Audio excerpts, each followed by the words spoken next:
Ayan, good morning mga sisilan. Nalimutan kong hanguin yung dahon ng laurel kahapon. Tignan natin. Ang init. So ito, binilad ko siya kahapon. Dito. Ay, natuyo na agad. Oh. So, sobrang init. Tinakban ko kasi baka lumipad. Ayan na siya. Igaganto ko naman.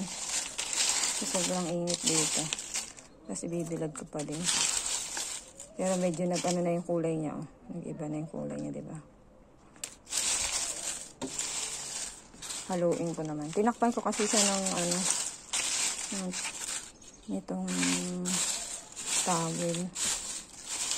Para hindi maglipad ba.